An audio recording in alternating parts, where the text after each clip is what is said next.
E aí, tudo certo? Olha só, tem uma situação que deixa muita gente com uma pulga atrás da orelha. Imagina, uma pessoa com habilitação só para carro é pega pilotando uma moto. E aí, a CNH de carro pode ser suspensa por causa disso? A resposta, eu já adianto, não é tão simples e pode surpreender bastante. Vamos desvendar juntos esse cenário que é sim de altíssimo risco. Ok, vamos mergulhar de cabeça nessa situação. Pensa na cena, uma blitz, uma abordagem de trânsito. O condutor está numa moto, sem capacete. Na hora de apresentar o documento, o agente de trânsito vê que a CNH é só da categoria B para carro. Parece um problema só, né? Mas na verdade, o que temos aqui é um problema em dobro. É isso mesmo. Para a lei de trânsito, essa única abordagem não é vista como um erro só. A situação é dividida em duas infrações completamente diferentes. E, claro, cada uma delas tem um peso e uma consequência legal própria. Para a gente entender o tamanho do problema, o melhor é analisar cada infração separadamente. De um lado, tem a questão da documentação, que é dirigir com a categoria errada. Do outro lado, uma questão de segurança gravíssima, a falta do capacete. E é justamente a combinação dessas duas que cria um cenário bem perigoso. Vamos começar pela primeira infração: dirigir com a categoria errada. Ela é considerada gravíssima. Isso já garante uma multa salgada de quase R$ 600 e 7 pontos na carteira. Mas, presta atenção nesse detalhe. Apesar de ser gravíssima, essa infração, sozinha, não causa suspensão do direito de dirigir. E aqui mora um perigo escondido. A pessoa pode até sentir um alívio por não ter a CNH suspensa de cara. Só que, se cometer essa mesma infração de novo em menos de 12 meses, a consequência é muito, mas muito pior que a suspensão.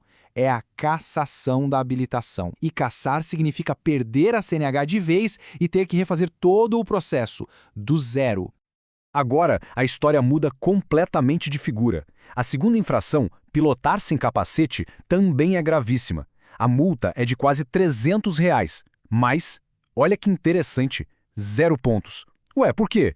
Porque a penalidade aqui é tão severa que ela basicamente ignora os pontos. A consequência vai direto ao que interessa, a suspensão do direito de dirigir.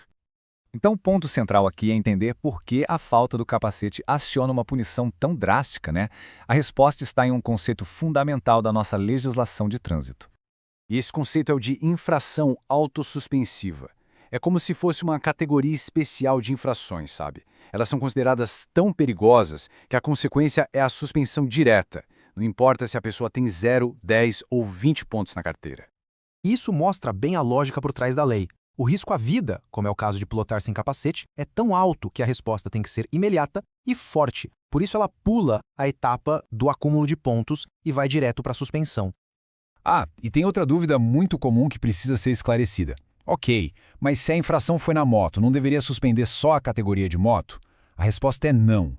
E para entender o porquê, a gente precisa falar sobre o direito de dirigir. Pensa nele como uma licença única, e não como permissões separadas para cada tipo de veículo. Exatamente! A punição afeta o direito de dirigir como um todo. A CNH inteira fica bloqueada. Ou seja, a pessoa fica impedida de dirigir qualquer veículo durante o período da suspensão, seja carro, moto, o que for. Então sim, a CNH de carro é totalmente afetada nesse caso. Bom, vamos seguir em frente. É muito importante saber que a suspensão não acontece ali, na hora, no meio da rua.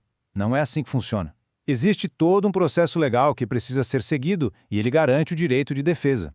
Esse é um princípio básico, uma garantia da nossa Constituição. Antes de qualquer punição ser de fato aplicada, o órgão de trânsito é obrigado a abrir um processo administrativo.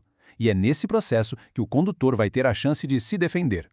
E esse processo tem etapas bem claras. Começa com a notificação, que abre o prazo para a primeira defesa, a chamada defesa prévia. Se não der certo, ainda existe a chance de recorrer na primeira instância, que é a jare. E se mesmo assim a decisão for mantida, ainda cabe um último recurso, na segunda instância, o CETRAN. Ou seja, são várias oportunidades para apresentar argumentos. E aqui vai uma informação muito importante e prática. Enquanto todo esse processo está correndo, e isso pode levar meses, às vezes até anos, o direito de dirigir não fica suspenso. A pessoa pode continuar usando a CNH normalmente até que todos os recursos sejam julgados e saia uma decisão final, definitiva. Certo, mas e se, no fim das contas, a defesa não for aceita e a suspensão for confirmada? Aí, basicamente, existem dois caminhos. O primeiro é cumprir a penalidade direitinho. O segundo é ignorar a suspensão, o que, como a gente vai ver, traz consequências ainda piores. Ignorar a ordem de suspensão e continuar dirigindo é um dos piores erros que o motorista pode cometer. A lei trata isso como uma nova infração, completamente separada da original e com punições muito mais severas. O resultado de ser flagrado dirigindo com a CNH suspensa é simplesmente devastador. Para começar, a multa. Olha só esse valor. É uma pancada financeira gigantesca. Mas acredite, o dinheiro talvez seja o menor dos problemas. A principal penalidade é a cassação da CNH por 2 anos inteiros. E cassar é anular. Depois desse tempo, a pessoa tem que recomeçar do zero. Autoescola, exames, tudo de novo. Agora, para quem faz a coisa certa, o caminho para voltar a dirigir legalmente tem 3 passos. Primeiro, claro, cumprir todo o período de suspensão que foi determinado. Segundo, fazer o curso de reciclagem obrigatório. E terceiro, passar numa prova teórica. Só depois de tudo isso é que o direito de dirigir é devolvido. E assim a gente fecha essa análise. Uma única decisão errada, como pegar uma moto sem ter a categoria e sem usar o capacete, pode desencadear uma bola de neve de consequências que são complicadas, caras e que levam muito tempo para resolver. Fica aí a reflexão final. Será que esse risco todo realmente compensa?